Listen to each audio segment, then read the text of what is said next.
Today we're looking at Diatone's Tyrant 180 quadcopter frame, and this is going to be running 4-inch props and comes with a whole bunch of goodies. Let's open this up and take a look what we got.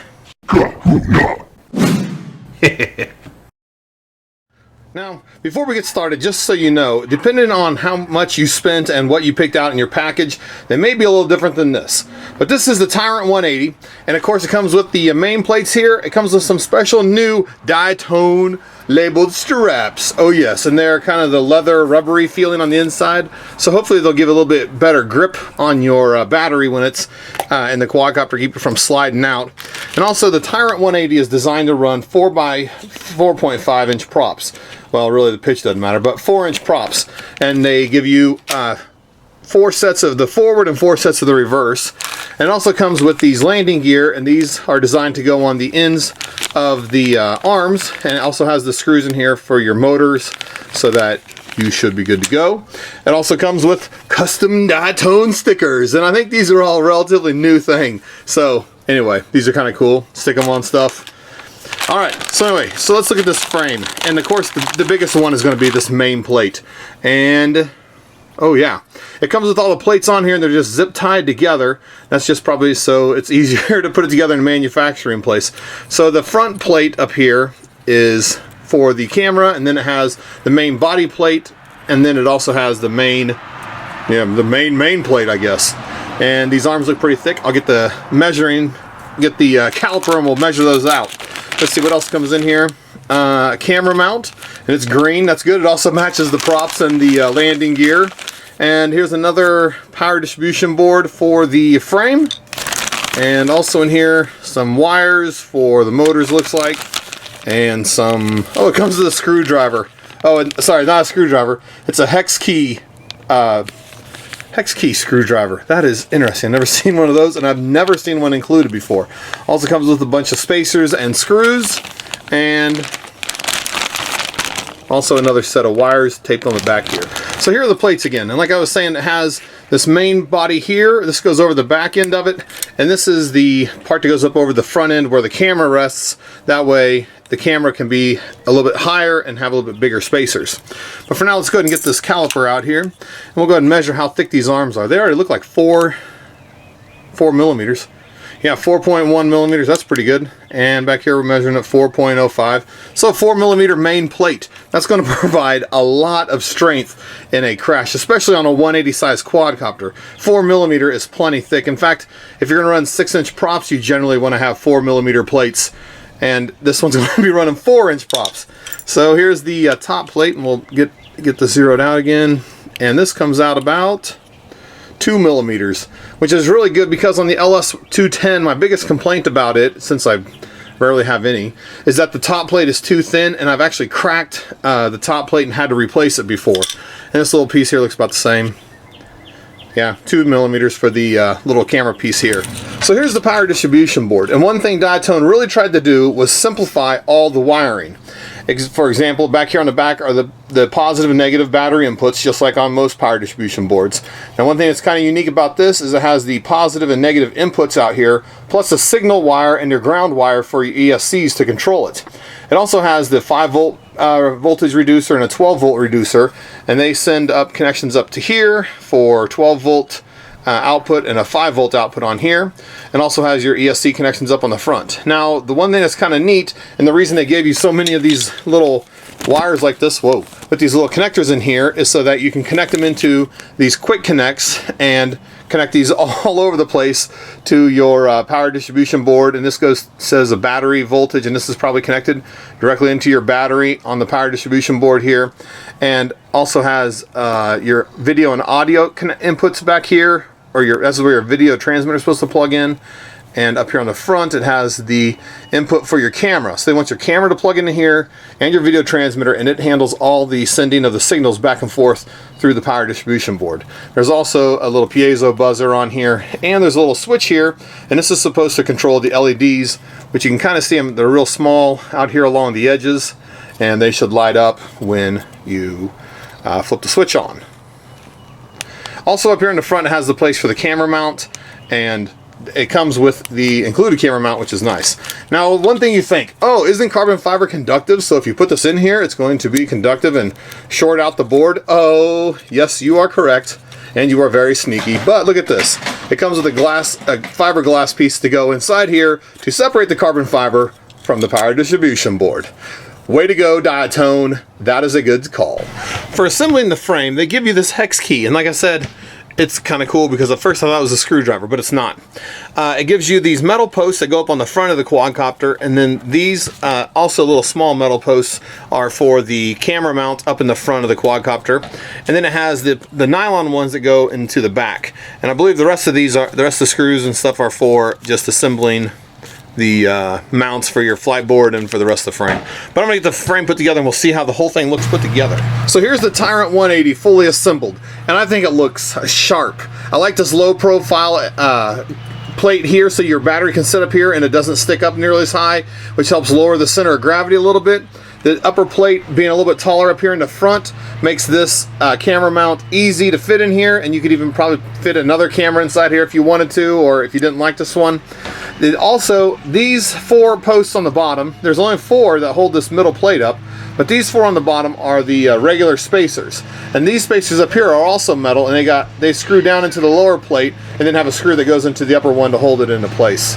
But these 4mm arms have the little places out here where you can run zip ties through to hold your ESCs into place.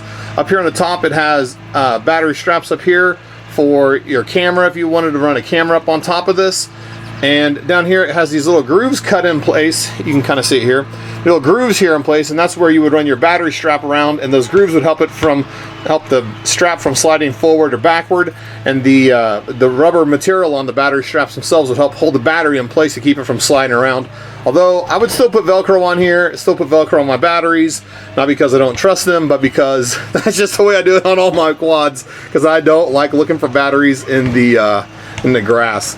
Also down here, there's 2 sets of screws. There's a long set of screws and a short set of screws. And basically anything that goes into metal, I ran the long set of screws. And in these little ones here that go into the nylon spacers for your flight board, I ran the little shorter screws, and it looks like it's going to be perfect.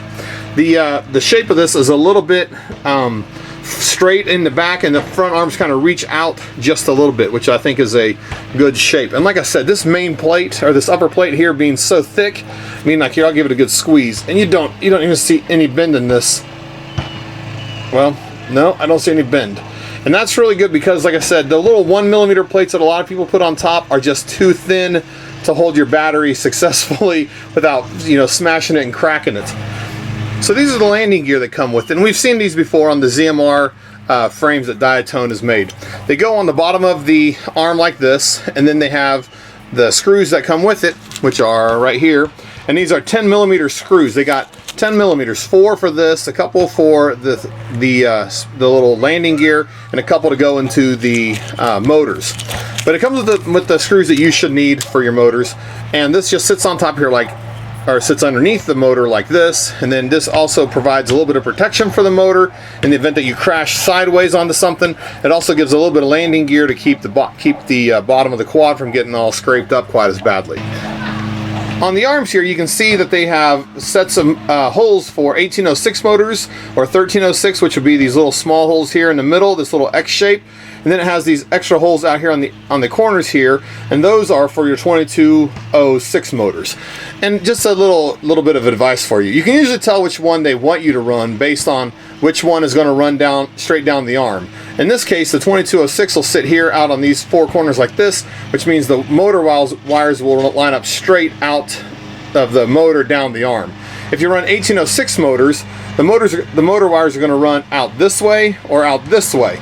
So you can kind of guess that they really want you to run 2200 motors on here, not 1806s or 1306s. But that's just probably so that they can spin 4-inch props a lot stronger than 1806 or 1306 motors. Also included in my kit, I ordered this camera, and the camera comes with a camera mount, which is orange, which is good that it didn't just come with this because that would have been the wrong color for the rest of the green. It also comes with the same set of screws to put the little camera mount assembly together. Then it also comes with the camera itself. And these cameras are always fair. They're not the best cameras you can get, but they're fair and they work well, and they have the mount included with the frame. So it's kind of hard to not like it. Oh, look at that. It also has the connector on it, so it's ready to plug into the power distribution board. So that means even less soldering, which I'm always a fan of that. So we'll go ahead and get this weighed, and this is just the frame without the landing gear on it. Comes up to be about 120.1 grams. And in true Diatone fashion, they actually give you 5 of these landing gear, which is kind of what they always do. They always give you an extra screw, extra landing gear, extra everything, it seems like. So there's with the 4 landing gear on there also. So 140.6 with the landing gear. Then if you throw on the bag of screws that are supposed to be for the landing gear, it bumps you up to about 150.1 grams. So here's the 4045 prop that's included with the package. And if you put this back here on the rear motor, you can see that it's going to clear this frame with zero problem. It's not even going under the main plate, which is always a plus. When it runs under the main plate just a little bit like this, I always get a little nervous, just because then I think, man, I got to make sure all those wires are clean inside there. But this one doesn't do it. It keeps it outside the frame, which is good. Up here on the front arm, if I put this on here over the middle, it does the same thing. It does not go under the frame at all. It stays outside the frame, which is good. So here I got the ruler set on here, and it's kind of zeroed in the center of the motor there. And over here, it looks like it measures out to be about 183 maybe. 182, 183. Good job, Diatone, measuring your frame correctly. So the kit also came with some of these little spacers, and I have no idea what these things are supposed to be for, but they gave them to you. So maybe they're for the camera, maybe, I don't know. But the holes are kind of small, so those camera screw holes are about the only thing screws are the only thing I can think that's small enough to fit through them.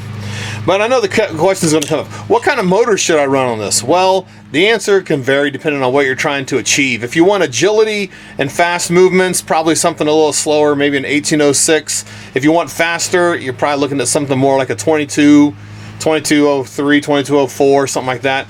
Also, they got, if you want crazy speed, they got the red bottoms that are the Emax RS2205 2600 kV. And the 2600 kV are supposed to be excellent for 4-inch props like this. And so they would be insane. I do have another set of motors that I'm probably going to put on this, and they're 2300 kV and they're 2204 motors, I believe. So this will actually be flying soon, and I'm actually pretty anxious to see how it works, because there's been a lot of hype built up about this frame, and I think they got a pretty good frame to hype up, mostly because this is going to be pretty simple to put together because of the good power distribution board, and also because of the main plate being so thick, is going to be very hard to break. And even the top plates being thicker than normal, very hard to break this frame. I think it's possible, but I don't think it's probable. So here's the Tyrant 180, and here is the ZMR 180 sitting next to it. And you can tell some things about this. First of all, these arms over here are a little bit thicker.